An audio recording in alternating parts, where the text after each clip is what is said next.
So I met my wife shortly afterwards, got down on my knee, proposed to her in that duplex, got married, had a kid, moved to another duplex. And then shortly after that, I was diagnosed with chronic kidney disease. So I had a 3-month-old, and the doc told me that I had 10 years to live. Oh, wow. And I went home and I picked up my daughter from a daycare. It was her first week of daycare. She was 3 months old. And I went home and my wife was sobbing and she had postpartum depression. She said, I don't think I can do this. Mm. And so my life changed a lot in an afternoon. And the dude who I was the day before was not going to cut it. And so I decided that night that I was going to do whatever it took to walk my daughter Luella down the aisle. And I was going to do whatever it took to help my wife get through whatever was going through. I had no clue. They didn't teach you about that stuff in health class, right? And I said I was going to beat kidney disease. And here we are 9 years later. My wife is in full recovery for the past 4 years. I dropped my daughter off at third grade today. And 2 years ago, my doc told me I was in remission for kidney disease. And along the lines, what I learned was you don't have to just get what you get and throw a fit. You are in charge of your own time, of your own life. I was in charge of it, and I didn't think I was before. And then I took charge of it, created a vision, stayed committed to things.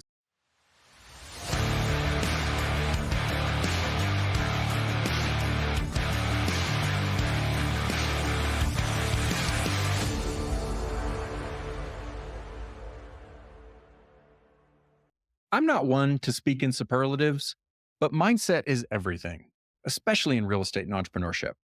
As Lygia and I both know from coaching successful land clients, you can have all the right strategies, but if your mental game isn't dialed in, you will always be fighting an uphill battle. That's why we're thrilled to have today's guest, Chris Schwagerl, rhymes with waggle, back on the podcast and in the Champion's Corner. Chris is a performance psychologist specializing in helping real estate syndicators break through limiting beliefs with his unique coaching method. His track record produces clients that on average raise nearly twice more capital and grow their portfolios by over 300% in just 6 months. In this episode, we dive into how Chris leveraged his own mindset practices to overcome a terminal health diagnosis and build a thriving business, the hidden mental barriers holding entrepreneurs back and how you can destroy them, why mindset shifts lead directly to bigger deals, better investors, and financial success. And if you're looking for one of the simplest, most profitable ways to generate cash flow, don't miss our Flipping Dirt coaching program. Land flipping is the best kept secret in real estate, and we'll show you exactly how to build a stress-free, scalable business. Now, let's discover just how to build a bulletproof mindset with Chris Schwagerl.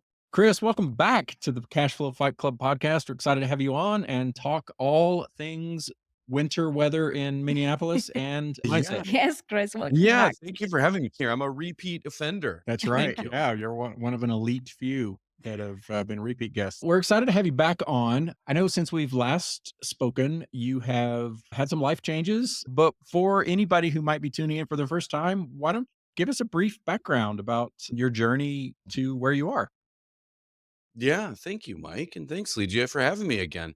I'm Chris Schwagerl. I'm a Virgo. I have no hair for all the people who are listening to this. I haven't had hair for 25 years, actually. It's been a long time. I'm a 44-year-old guy. We got a new trampoline, and so I can jump real high now this summer. Nice. Those are the new Good. things. Exactly. But for me, I'm a performance psychologist. And what that means is I train your brain to make success inevitable. And it's taken some time to get into this role and start this business, but I've always been interested in psychology. I remember even in high school, there was the bad kids that always got called down to the principal's office. And I was always interested in why was them, not me? Why was someone else? What made them tick a little differently? And even though they were way bigger than me and I was intimidated by them, I felt like someday I could help them in a way. And so I got a degree in psychology, child psychology, got a master's, and I ran the typical gamut for most people in mental health field where I was working for the outcomes, not the incomes, which works great until you're 32 years old, living in your friend's basement, complaining that I have to work at the bar on the weekend to make ends meet. And my friends are going to Costa Rica. And then thankfully, one of my friend's wives pulled me aside and said, I'm so sick of you complaining about money. Why don't you do something about it? And I didn't, to be honest, I didn't think it could. I was raised in a family of you get what you get and you don't throw a fit. except I'm from Minnesota and we are very passive aggressive. So we just complain about it, but that's not throwing a fit. No, Uh-huh. that's just Uh-huh. injustices. So I ended up going to the library and I found Rich Dad, Poor Dad. Mm. That was the first book I read on investing. And so of course I was hooked. I ate PB&Js for 6 months. I bought a duplex. What's weird is when you move out of a friend's basement, suddenly women look at you differently.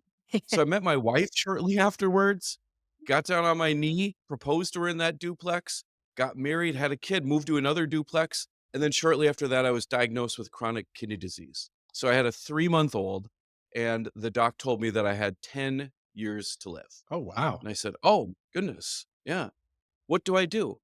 And I remember viewing my life from above. When you hear about that, but that happened to me for real, is that in psychology, we call that dissociating, where your mind and your body separate a little bit. And I went home and I picked up my daughter from a daycare. It was her first week of daycare. She was 3 months old. And I went home and my wife was sobbing and she had postpartum depression. She said, "I don't think I could do this." Mm. And so my life changed a lot in an afternoon. And the dude who I was the day before was not going to cut it. And so I decided that night that I was going to do whatever it took to walk my daughter Luella down the aisle. And I was going to do whatever it took to help my wife get through whatever was going through. I had no clue. They didn't teach you about that stuff in health class, right? And I said I was going to beat kidney disease. And here we are 9 years later. My wife is in full recovery for the past 4 years. I dropped my daughter off at third grade today. She's a big Swiftie. I can admit that I am too. And 2 years ago, my doc told me I was in remission for kidney disease. Oh, So wow. 7% of us kill it, and I was one of them. And along the lines, what I learned was you don't have to just get what you get and throw a fit. You are in charge of your own time, of your own life. I was in charge of it, and I didn't think I was before. And then I took charge of it, created a vision, stayed committed to things. I always wanted to be an entrepreneur, and now here we are. I quit my job and so in a few weeks, I'll be a full-time entrepreneur and investor. And so that sounds crazy to me, but it took a bunch of nasty crap to get to where I am now. And so what I do is I've had a lot of lived experience and I have a lot of book knowledge. I put that together and I help people with performance psychology, how they can train their brain to do whatever they want. What a powerful Okay. story. Well, yeah. There's so much to unpack there, Chris. Wow. That's, yeah, a lot going on there. Some notes I took and some questions I have. Just tell me a little bit about your psychology education. Help me put that into a time perspective in the midst of the events that you laid out. Because I know you expressed Right. an interest in high school. I know you have some degrees. Where do those fit into the timeline that you were just walking us through? Just so I get a perspective there. Yeah, so we've got high school, Mike, and I graduated high school when I was 18. And you fast forward to when I'm in my friend's basement at age 32. In the middle there, those 14 years was pretty much going to college and partying because I thought, hey, this was a mindset thing. I was afraid. I was nervous of being myself. I was nervous of what I would do if I didn't have a drink in my hand. I was nervous of what would happen if I actually look around and gave a crap. And so I was always a really type B, laid back guy. Like when I moved into that duplex, I moved with a skateboard. It was 2 trips on a skateboard. One trip, I walked alongside of it, and I had a luggage on it, Yeah. and I did it, and the next time, I grabbed my guitar in one hand and a backpack in the other, and I literally skateboarded to this house that I bought. So I was not an ambitious person, but what I really was an ambitious person afraid of taking risks, afraid of rejection, afraid of doing my own thing, afraid of trying something new and having my family say, "We told you so." And now that I've been on this path for over a decade and I've helped other people through it, I now see what family really wants. They want you to stay safe and they want you to stay protected. And the best advice they give to entrepreneurs is don't do it. That's the best. And they don't mean don't do it because you're going to fail. They mean don't do it because I don't know how to help you. I don't know how to support you. It scares me.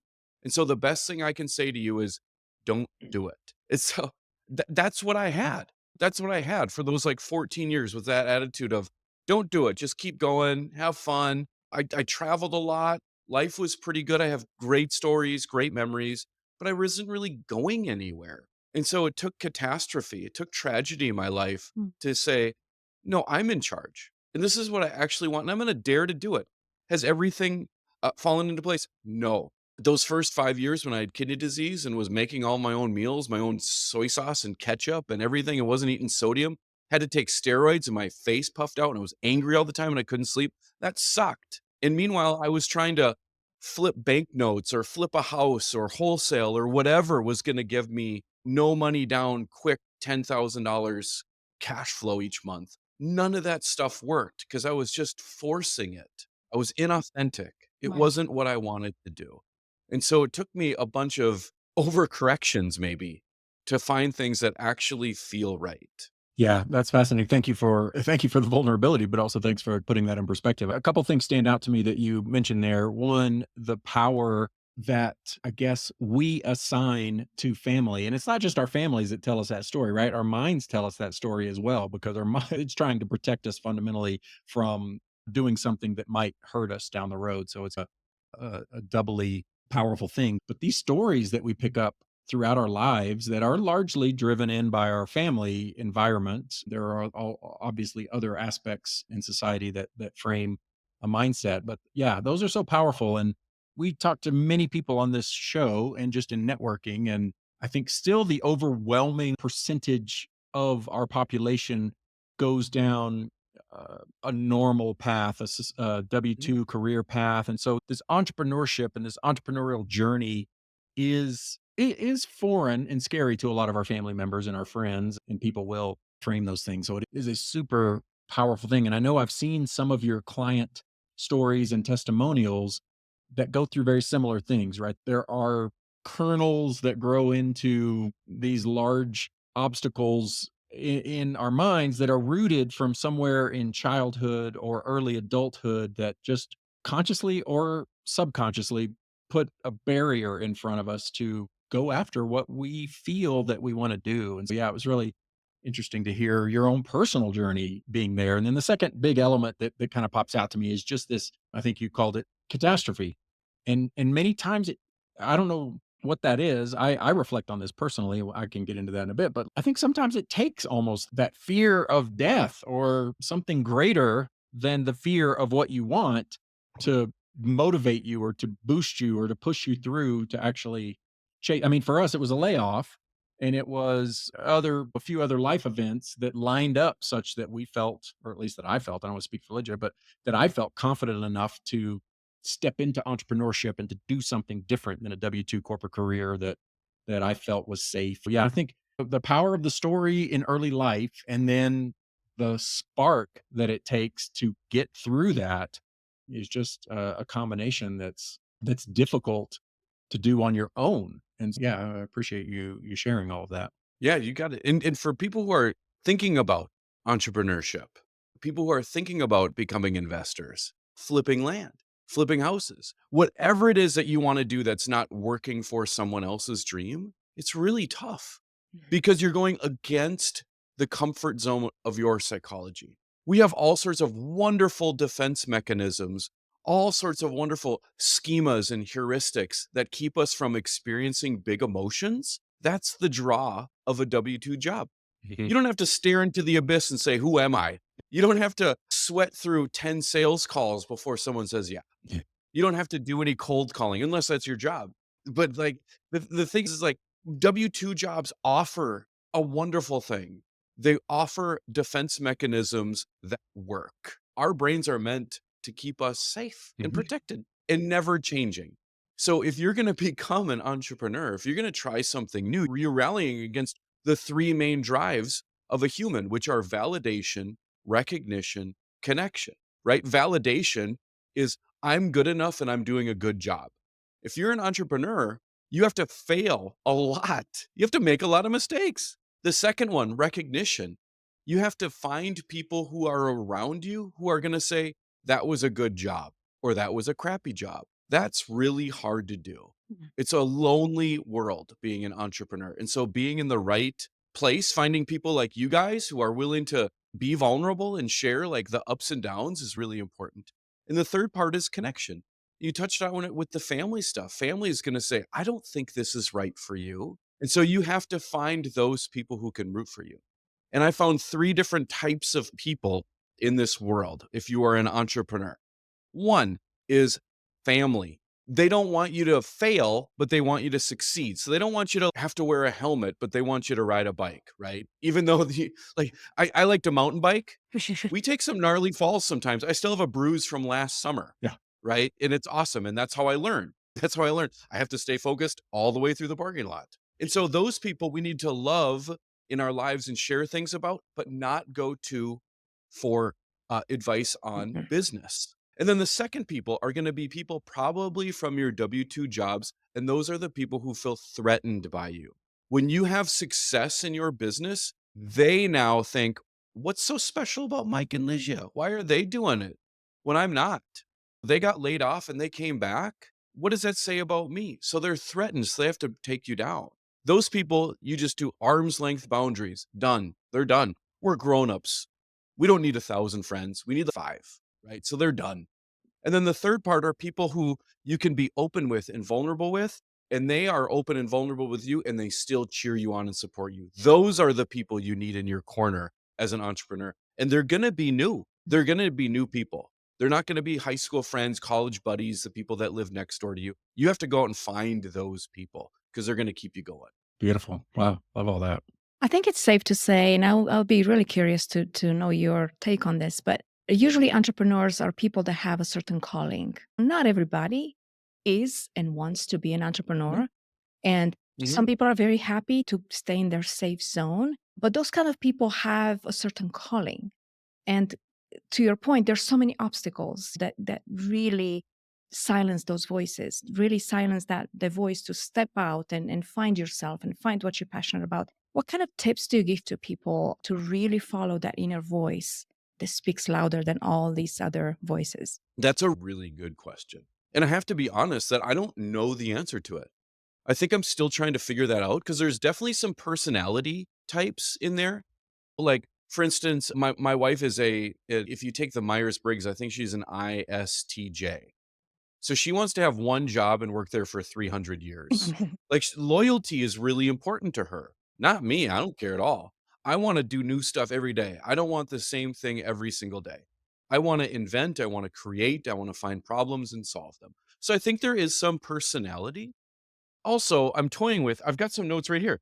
In fact, I was just thinking about that this morning when I was doing my little visualization thing, is I'm experimenting with 4 like kind of traits of people who are really successful entrepreneurs. And the first one is they have a story to tell and they have the courage to tell it. And I think telling a story ties you to generations of the past and generations forward. You're just willing to stand out. And I think that's really important.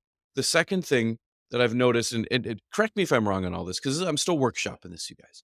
I think the second thing I've noticed is that people are real givers. Of course, they want to make a bunch of money, and that's one of the attractions of entrepreneurship. But you want to give, even if you weren't paid a lot. You still just want to give. You want to leave a mark. You want to help people and leave them better than you found them. I think the third thing is really high integrity. Like, you don't have to tell me the company policy. I already know what's in my heart. I already know what's in my moral compass, and I'm going to do what's right. And I think the fourth one is they are a connector. They love seeing something like, Mike, you're working on this, meet Ligia. Ligia, you're working on this, meet Mike. Go do it. Or asking, what are you trying to do in life? Oh, you want to have a sauna? Cool. What do we need to do to get you a sauna? And then I will connect you with other people that know how to do this kind of stuff, and we can all win together. I think that's a trait that you don't find a lot in the corporate or W-2 world because you're just focused on doing your job.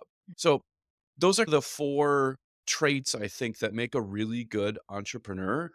How do you think about that answer, Ligia? I'm excited to hear it. I really like it. And I think it brings me back to a quote that true success is fulfillment. And I Mm. think that when we really step into our dreams, following our dreams and step into our somewhat destiny, we really start opening up about what really fulfills us and obviously giving back and connecting with other people. And it's part of that fulfillment. I think you're absolutely right. I think you're absolutely right. So in March, I was down in Dallas for a syndication event, and I ran into Ken McElroy. He's like a real estate investor. I have all of his books, and I geeked out, and I told him, "Hey, when I bought my latest property in Cape Coral, when I went down there, I brought one of your books with me so I could be doing research. I didn't want to miss anything. And he was like beaming. And so he let me buy him a $150 shot of tequila and we sat and talked for an hour. It was awesome. Oh, that's sweet of him. So yeah, absolutely. But just a wonderful dude. But anyway, I was asking him, you're going to be on stage. What's the difference between people like you who are on stage and all the 350 people who are not on stage? And he said, it's very simple. The difference is I make a lot more mistakes that cost me a lot more money and I keep going. I thought that was just so profound. And there's something about what you said too, Ligia, that leads into this, which is there has to be some sort of inner fulfillment or purpose that is igniting you because you're not going to naturally make $1 million mistakes and say, let's try again. There has to be some fire in you that is just lighting the way that's beyond motivation. It's beyond a rah rah. It's something that's there and it's not going away. Yeah, wow. Again, we could probably unpack half a dozen elements of the last 5 minutes and put them all in their own hour show or whatever. I want to circle back to your characteristics of a good entrepreneur. We can debate even what the term good entrepreneur means, but or successful. I forget exactly how you phrased it, but I don't know if you're familiar with a gentleman by the name of Light Watkins. He's Cool name. yeah, I don't know if it's his given name or whatever, but he goes by the name Light, and he's a meditation teacher, spiritualist. He's a minimalist as well. He travels. He puts all of his belongings in a backpack, and he lives a nomadic life and goes from Airbnb and does. He's really evolved into a pretty popular person. He also has a real estate experience, but I get he has a daily email. He calls it Light's Daily Dose or something, and I was looking at one of them the other day, and it was talking about fulfillment to both of your points and a job and how back to your comment about or your comment I think about some people being more W2 comfortable and other people being entrepreneurs. And Chris, you called it like there's people that just have this yearning to create and to be out Mhm. there, and there's other people who are comfortable doing things. And he was talking about, and it was just a short quote that I'm making longer than it needs to be, but he was talking about leveraging your job as a means, basically a means to an end, right? So don't, it's the purpose that you give it, right? The story that you tell, right? Your job can be something that you don't even like. We were talking about this before. I'm not passionate Mhm. about land and dirt and all this stuff. I'm passionate about the lifestyle it gives us and what it has given us in terms of a career and a life. And it is also a means to an end, right? I do the work. I do generally, I find a way to like the puzzle of finding a good market and uncovering great deals. And then we're also providing a service to our clients by putting them in a piece of land that they may not have been able to afford otherwise because we're owner financing it or all these things. I give meaning to the work, but it's not necessarily my passion. My passion is other things that I'm working through coaching. I love giving back to people and coaching. And so we find a way to work that in. But it was a really interesting take on that. And I do think that Maurice Philogene, I know you're connected with Maurice, and he talks a lot about the same thing. Like, you don't have to leave your W 2, leverage it, right? Take that salary Mhm. like you did and put it in investment properties and evolve over time. And then you'll build up enough of a passive income flow or active income flow or whatever that it gives you a little more freedom to say, okay, maybe I don't need that W 2 job now. Maybe I can pivot over into some form of entrepreneurship. And so I do think that there are different mindsets and it comes down to a comfort level with risk taking. And I think about Mhm. Lygia and I together. We form a wonderful partnership, both in life, also in business. And a lot of that is because I am a creative. I love discovery and creating and even putting it out there. And Lydia finds comfort in doing tasks well and taking action and really getting things done. And so we complement each other in that way. Just that I can be a visionary and think about things, and Lydia will run with it and get it done. I won't necessarily get something done. I'll have half a dozen things going, and I'll be like, I didn't quite get that done. So we find a way to complement each other with our different mindsets and skill sets. And I think that the population at large is a lot that way. If we want to take it another step further, digging into our backgrounds, Lygia comes from a completely different culture and background in growing up in a communist authoritarian dictatorship where you followed the rules and you didn't stick your head up above the field of poppies or whatever, or you did get chopped down. Mhm. I was encouraged to do other things. And we evolved from different cultures and families and mindsets, and that's okay. We talk about it quite a lot, that it's okay to be who you are and to follow those things. But I do think that is rooted in a lot of entrepreneurship and even investing, right? It's some people are more comfortable taking a risk with an alternative style of investor, and other people want to be in the bonds and markets and ride the 401k thing. And that's all okay too. But long monologue for me. I'll put a pin in this and we can. However, I wanted to say that our journey wasn't, we definitely needed to audit our belief systems. I had my own, Mike had his own, and we really need to change our paradigms. And Mine were better, by the way. my, but we really needed to do that exercise to really take down the belief systems that did not help us move forward. And that is a journey that doesn't come overnight. So I really wanted to ask you about that. How do you see your clients and how do you help your clients audit those belief systems and really overcome them and take on a successful mindset? Great. Great question, Lygia. And so we really do a 3-step process. Usually the first couple months is doing what I call the STARS method. It's 11 different psychological theories that I've developed over the past couple decades, right?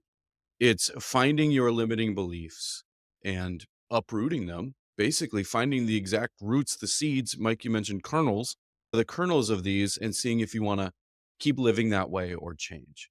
And then after that, what we Maybe do is we before work that, on. like what's a practical exercise or something that you Absolutely. help people? Let's talk more about that part, that STARS method, because people are really excited about finding out about themselves. Yeah. So with the STARS method it's an acronym. Everything's an acronym.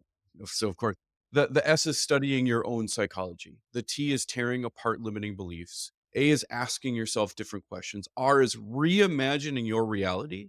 And then S is sky's the limit. And so what we do is we study your current psychology. And what I mean by that is your identities. The first activity we always do, it's a trick. So I'll let you guys in on it. We do this thing called the gingerbread activity. So we have a gingerbread man cutout and you have to put lines around it. And it's basically like we're at a speed networking event where I say, tell me 20 things about yourself. You would not believe how hard that is. Yeah. Most people don't know 20 things about themselves. The median, I've been taking stats on this, the median is about 16. Most It's- people can tell you 16 things about And themselves. are these what like things about yourself? Are these kind of like identities? Describe like I'm a I'm dad, an I'm a athlete, I'm a runner. dad, I'm a Yeah. yeah. Yeah. I take phone calls while running up a mountain. That would be one for you, Well, Mike. that's weird. Things like that. But most of the time, it's you run out of steam after a while, Yeah. Yeah. you know? And then here's the thing is what we think about our own identities are really just labels. Mhm. They're really just demographical information. So when we go a layer under that, usually people tell me their personality traits, but those can change too. So if I go back and say, who are you? Usually it's, I don't know. Okay. So now what we've experienced is the fact that you are going about your life, living thousands of days, leading companies, leading teams, having $1 million budgets. You might have $20 million assets under management. You can't give me 20 things about who you are. And I'm not trying to say this to belittle or be mean, but it's showing the power of our mind to say, nothing to see here. Everything's okay. Just keep on moving forward. So the first step is to determine we are moldable as people. And the key way to mold who you are is with your identities. Now, the book Atomic Habits is it's fine. I think a lot of people think that it's going to give you lasting change. It won't. It's more about motivation than intrinsic motivation. But one thing he gets perfectly clear in that, James Clear. James, that was not meant to be a pun. Yeah. But James Clear is great because he talks about changing with your identities. Yes. And that's exactly how we do this with psychology. Yeah. If you want to start running, you say, I'm a runner. Right. Things like that. And so that's the first thing we do is determine that you are moldable. Then what we do is we go back in time to usually when you're about 10, 11, 12 years old. This is where you're developing what's called post-operational thought. So like my daughter's 9, she's just now starting to go through this where she's starting to lie. And like, she's so bad at it. She's so bad at it. She'd be like, Which is no, a good did you thing. brush Yeah. your teeth? Yeah, yeah. Be like, did you brush your teeth? Yes, I did. Let me smell your breath. I probably didn't do a good job, so I'll do it again. But it's great. It's these mechanisms of the brain. Post-operational thought means my life is different than yours. You guys talked about this. You grew up from two different cultures. Have you ever thought about what happened if you flipped? What it would be like if you grew up where someone else is growing up? Your life would be way different. Yeah. And we start naturally doing this. That's where we get interested in history. The neighbor kid has a boat and our family doesn't. Why? Those social comparisons. That's where our current limiting beliefs live. They live then. And we're starting to get a lot of influence from people who are close to us about how life goes. Parents, coaches, pastors, teachers. They're telling us about life and how it is, and we internalize it. But what we don't know, they don't have it all together themselves. And I know this because I'm a dad and I'm freaking winging it, you guys. I've got degrees in this stuff. I'm still winging it. And we all are. If you're not, you're lying to yourself. And so what we do is we go back there. Usually we get some aha moments from studying what was going on in your life and who was influential to you. What were the messages when you were 10, 11, 12 years old? That's where we find things like there was a lot of pressure on me to perform. My parents got divorced and we moved somewhere and I started a new school and I didn't fit in. And I just feel like I haven't fit in my life since then. Or I was the Dungeons and Dragons kid and the football jock dumped my cafeteria stuff down. And now when I go to networking events, I feel like the same thing's going to happen.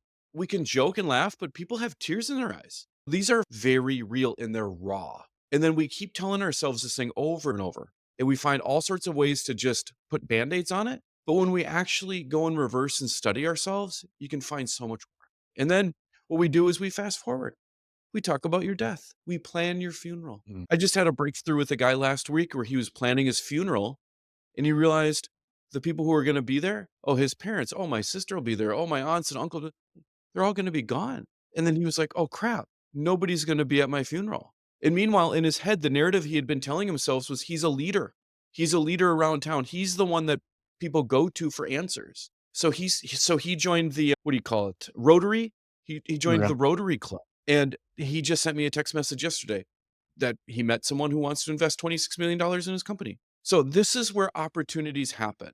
When we quit agreeing with blindly the narratives that we're telling ourselves, we can go through life with a bit more intention. There's a lot more to it, but hey, you got to get to the sun. Yeah. And we'd love to hear if you are open to share also the future steps. I know you talked about the phase one. If today is your last day on earth, what are you going to do? If you got a month left, what are you going to do? Ooh, here's one I can share with people. All of your audience can think about this and do this at home. So if you have 1 month left on earth, what are you going to do? Write that down. Pause this and write it down. When you're ready, come back. If you have 1 week left, how are you going to spend it? And then if you have 1 hour left, how are you going to spend it? What's interesting, there's a lot of psychological studies about this. They call this the pillow question. So the thing that you write down for 1 month is the thing in your life that you want to do that you're not giving yourself permission to do. How can you give yourself permission to do it? And the 1 week thing is stuff that energizes you and you need to double down on that. And the 1 hour thing usually isn't something you do. It's someone you're around, and just get around those people. Tell them the things that you need to say that you always know that you're going to say to them. Say it. And what's funny is you'll make a ton of money. It's so weird how this happens. But when you put all this stuff together, opportunities just reveal themselves to you. And then we fast forward and we plan your funeral. We plan who's going to be there. What's the food going to be like? What are you going to hear? So far, the best one yet is crab cakes at a dive bar with karaoke. That's like the best one. That's the winner so far. And I had put my foot in my mouth. I was like, oh, I can't wait to be there. And I was like, oh, sorry. I mean, I'll wait. Yeah. And then we talk about your second death. After you've been gone, what's your legacy from when you're gone to your second death when no one remembers you? Because there's power in thinking of yourself as insignificant. If I'm just this tiny speck, then who cares? Take big risks. We think that we are this almighty, all-powerful thing, but that's just our subconscious talking to us. But our subconscious doesn't know anybody else. It only knows us. It's like our social media feed, but we only have 1 follower. It's us. And so it's like constantly telling us all this kind of crap that we're not interested in hearing. And so that's how we figure this together with the STARS method and really reveal who you are, what your limiting beliefs are, what you're afraid of, who you need permission from, what that permission would look like. What's funny is when we do this, it usually takes about 3 months. People raise 86% more capital. We don't talk about raising capital.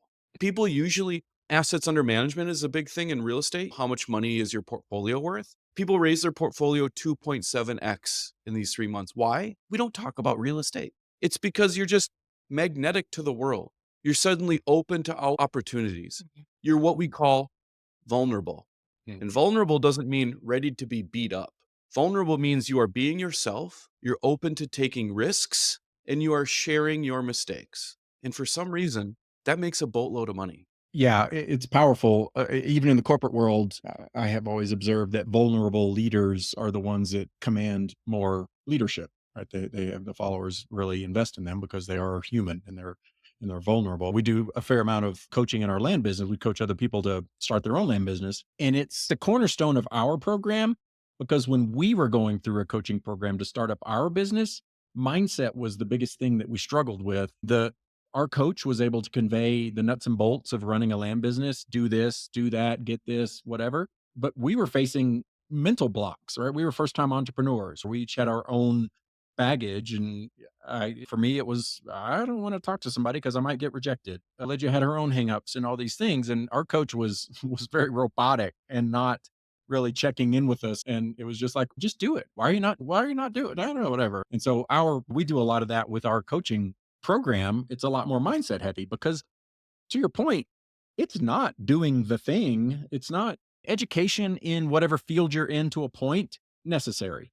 But beyond that, it's all our own baggage and mental hangups that prevent us from doing the things we know we need to do or doing them in such a way that doesn't feel uh, to the person we're talking to. If you're raising money for a deal or if you're trying to bring on investors, there's a certain energy that is getting transmitted that's nervous or I'm feeling unworthy or whatever that translates. And yeah, I can see very easily how helping people remove those blockages and or transform to a different person opens the floodgates and allows whatever industry you're in. You're helping syndicators and people in the real estate industry, but it applies universally to being able to just relax a little bit and be vulnerable and let all that stuff open up and flow. Man, Mhm. what a Hey, powerful. first of all, I'm sorry to cut you off. I just gotta say, hats off to you guys for talking about mindset and vulnerability as coaches.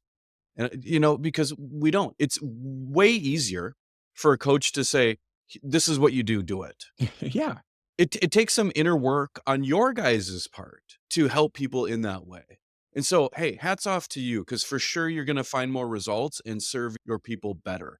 And I think that's why I get invited to speak at a lot of conferences is because without me, people will get up and say, "Hey, this is 90% mindset, 10% strategy. Here's 3 days on strategy." Right. Yeah.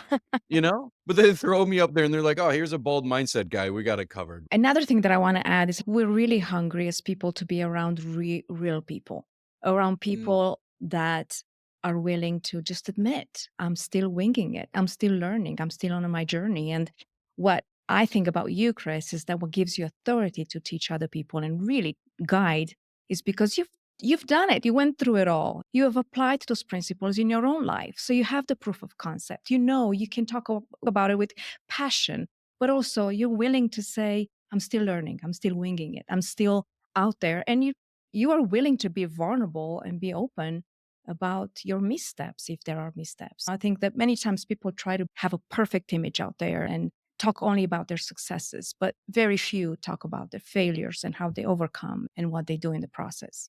Yeah, social media has certainly amplified all of that. I mean, you get a fair amount of it if you go to networking events and everybody's putting on a veneer or a facade or something and talking about how great they are, or their, all the wins that they're having. Social media just amplifies that because you see who's putting stuff on social media. I'm putting hey, I'm on the beach traveling 2 weeks here, I'm doing that, and it just really amplifies that feeling of wow, everybody's having a lot more success than I am. And AI is even further amplifying that to Yes. certain degrees. And I think we do hunger for this humanistic touch. And part of being human is that we're flawed. We are making mistakes and we don't know it all just yet. Yeah. And I'm stumbling through this. We go through it in our land business right now. 2024 was a hard year.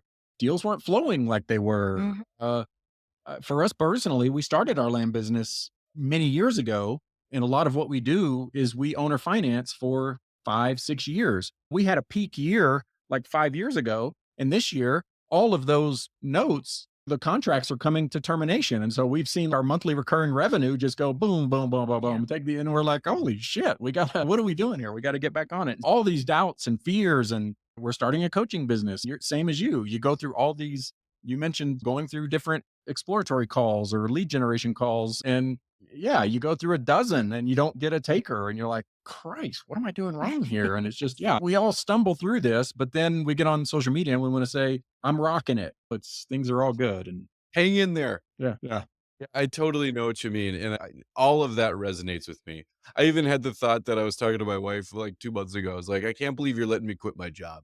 She goes, "If things don't go sour, we've always got our real estate, and I know that you'll just get a job at the pizza place up the street." Like, thanks, babe." It's so funny how we catastrophize like that, and worst case scenario for us is we move in with her folks, and when we bought the house we're in now 5 years ago and renovated, we lived in her with her folks in their basement, and it was pretty fun. Yeah. It wasn't all that bad. It was cool. Yeah, a lot of great elements that you've pulled out there. When I transitioned out of corporate world in 2016 to 2017, I think I mentioned this the other day.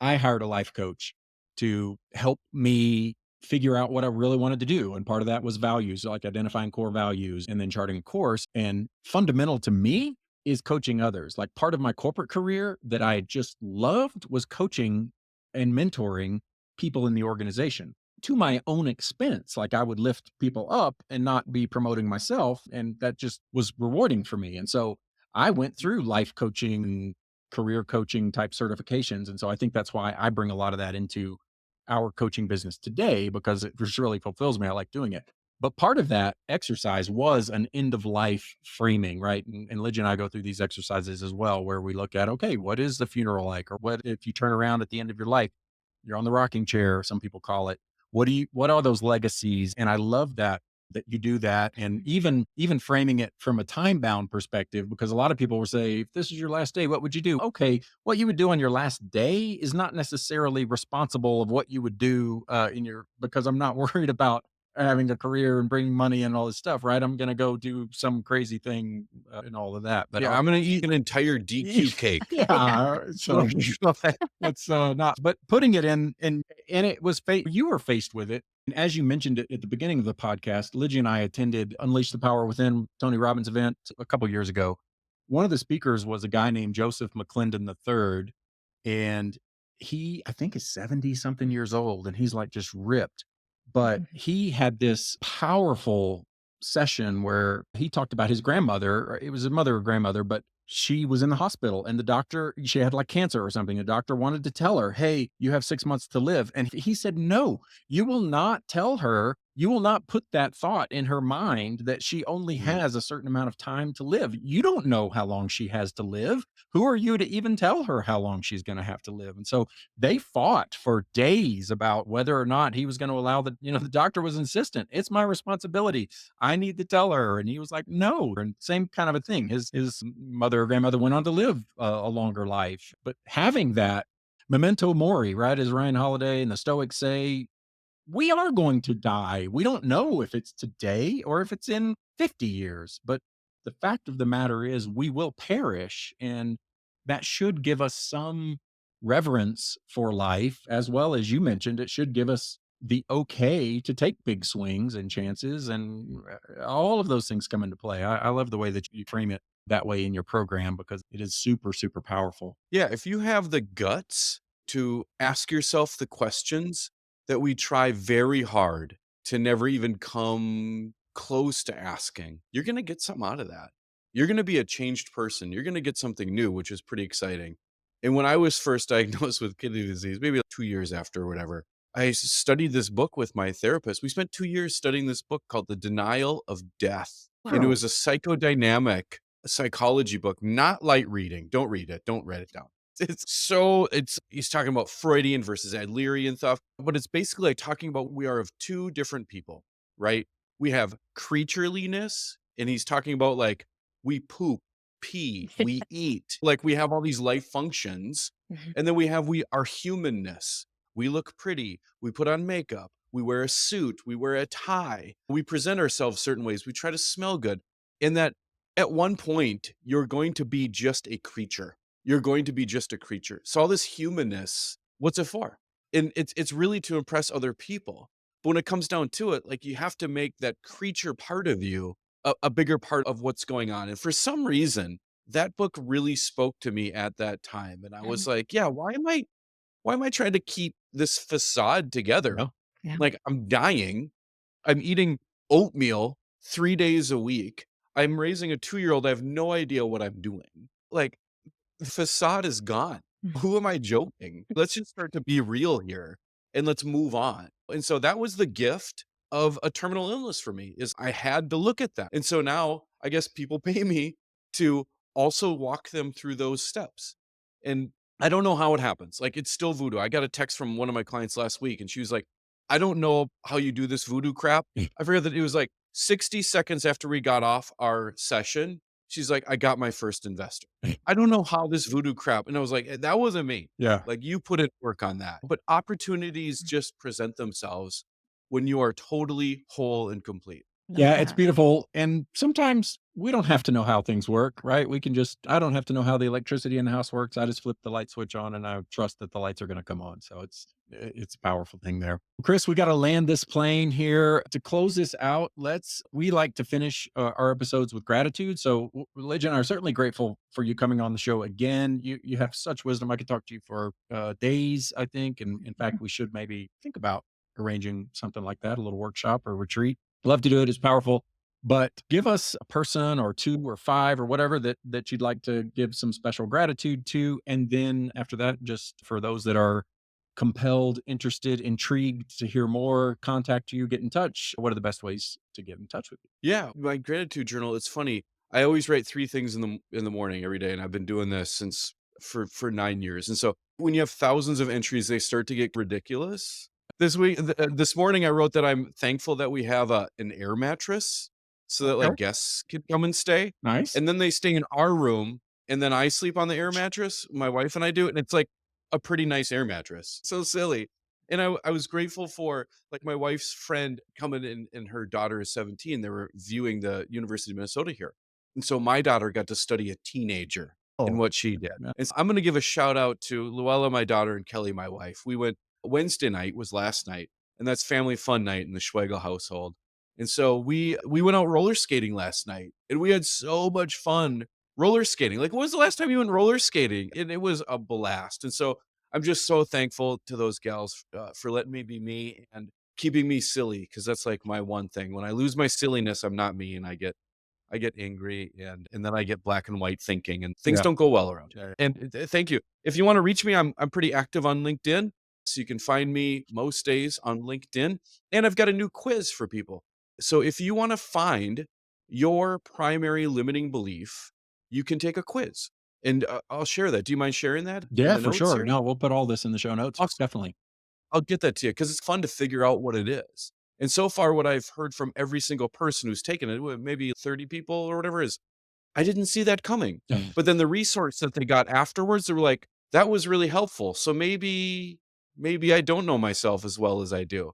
So it's a fun activity. Okay, intriguing. I encourage everybody to try that and certainly we'll be happy to share that and take it. Yeah, thanks for all that, Chris. This has been Thanks, guys. insightful, entertaining, educational, all of that. Love what you do. Love the help and the service that you're providing and giving back and all of that. So I highly encourage anybody that wants more in general, be you a real estate professional or just a human out there finding your way to get in touch with Chris and look into some of the things that he offers there in the programs. But thanks again for coming on the show and I wish you all the best as we record this. We're closing out 2024. All the best in 2025.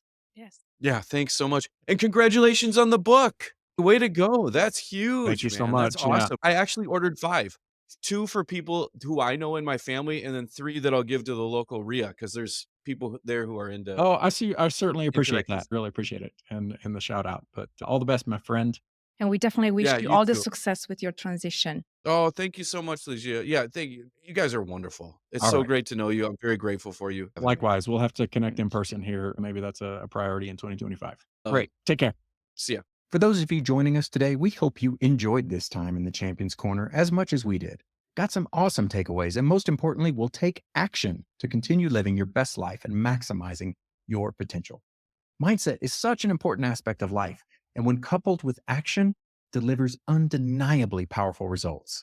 Please subscribe to the podcast to hear from more great guests and get the latest mindset mastery insights and cash flow matchups. Again, thank you so much for investing your time with us, and we look forward to seeing you next time on the Cashflow Fight Club podcast.